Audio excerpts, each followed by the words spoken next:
So good afternoon, everyone. My name is Rachel.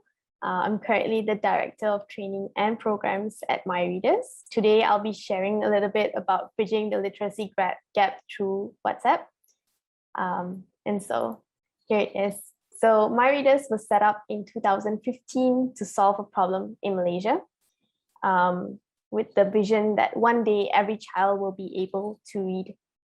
So if this is a snapshot of our PISA assessment results, and PISA is an international assessment, and Malaysia ranks really low on that in terms of reading. And this is conducted in the national language, which is Bahasa Melayu. So MyReaders, when we set it up, our mission was to empower children through communities by providing structured and sustainable one-to-one remedial reading programs. So we do this with the support of peer mentors in school and volunteer tutors in the community. So in March last year, when nationwide lockdowns were implemented in Malaysia, we had to stop all our face-to-face reading programs, which included students being guided through our physical literacy toolkit by in-person volunteer tutors. So if you see that image on the screen, that's our volunteer tutors actually conducting the reading sessions in person. So two questions that we were faced with is what happens to them under COVID restrictions? And the second one being like, how do we reach learners from underserved communities? So here's an example of how a class happens on the left side of my screen over here. So the volunteer tutor sends over a text, and they either read it if the student cannot read it, or and the student reads it back. And so there's like live feedback happening as the classes go on. So for students who cannot read, who are at that stage where they cannot decode letters yet, what happens is the volunteer tutor records reading and records instructions and sends it over for the child to respond. So what happened at the end of the year, we completed 42 hours of reading. 38 children and from 38 homes were supported throughout this period. We had a total of 150 volunteers joining us on this journey of online teaching.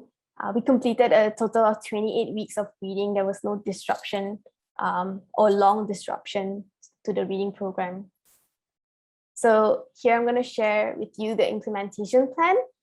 Between January to March, we actually were conducting the sessions in person. We had a total of 111 volunteers actually. So 111 volunteers, mainly because the volunteer pairing was not consistent at that point.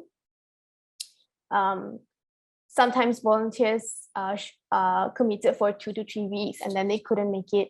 So we had different volunteers reading with different students all the time. On the 18th of March, schools in Malaysia were closed, or actually nationwide lockdowns were implemented. On the 20th of March, that's when the brainstorming session with the volunteer tutors took place. And just a week later, we piloted our first WhatsApp reading session. It was not perfect at that point. There were so many things that we hadn't figured out yet, but we just decided to start. And one thing that we saw was that the 13 volunteers that started with us, 11 of them stayed till the end of the program. So at the end of the session, or at the end of the semester, which is 17th October, we conducted our final WhatsApp reading session for the year. There were 37 volunteer tutors with us. And now you see that the number of tutors and the number of students is the same because through pivoting to WhatsApp, we managed to have a consistent pairing between the volunteers and the students, and also be able to communicate that upfront to volunteer tutors. So they were only signing up if they could commit for the entire duration of the program. So a little bit, I think I just wanted to show you how the journey of the child is from start to end.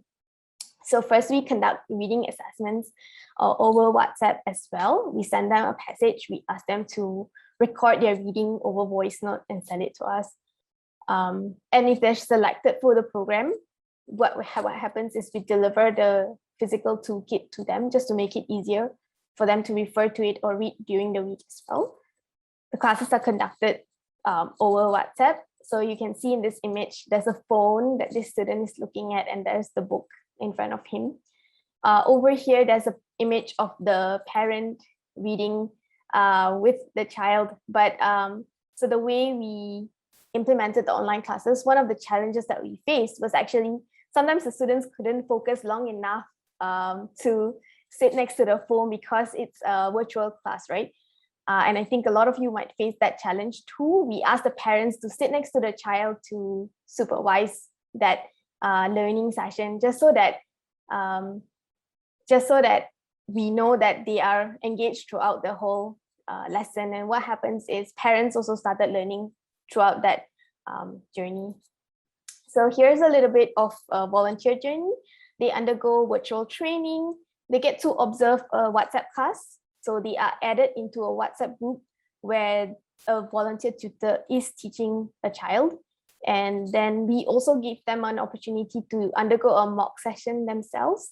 So this looks like one of us at My Readers role playing as a student, and they get to practice before they do the real thing with their real student. Some of the things that we put in place is we put all of our volunteers into a WhatsApp group where they get to share best practices and debrief after classes weekly. So all reading sessions happen in individual WhatsApp groups, one-to-one, volunteer, tutor, and child, along with a coordinator. But in this WhatsApp group where they have all volunteers together, they get to share best practices. We also have upskilling training for volunteers so that they're also developing in this whole journey. So some of the key learning points from our journey was to actually design solutions with the community, having the volunteers, having the parents be part of the solution or to be able to consult in trying to design this solution was really helpful. Leveraging on the existing resources surrounding the child, having the parents involved in the program has made it so much better, has made the child's engagement that much better. And this was an opportunity we couldn't tap into pre-pandemic actually, because when the sessions were conducted in person, parents would drop off their children and just go off somewhere else.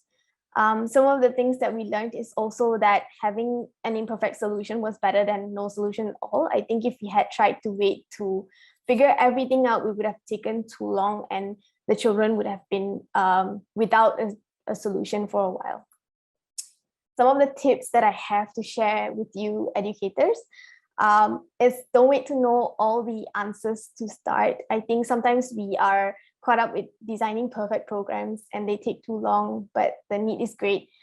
So we might need to just start with something. Avoid getting too attached to the first version of a solution. I think in my experience in schools and also through different organizations, sometimes we design a first version that we think is perfect, and along the way we might have to change it, but we can feel quite attached to that first version that we created. But I think trying to adapt to the beneficiaries' needs, your clients' needs, is the most important. So the third point being always work with the needs of the child at the center. So as educators, we want to share solutions or create programs that suit the children best, that meet the needs best. So I think that's the last tip that I have to share with you. Thank you.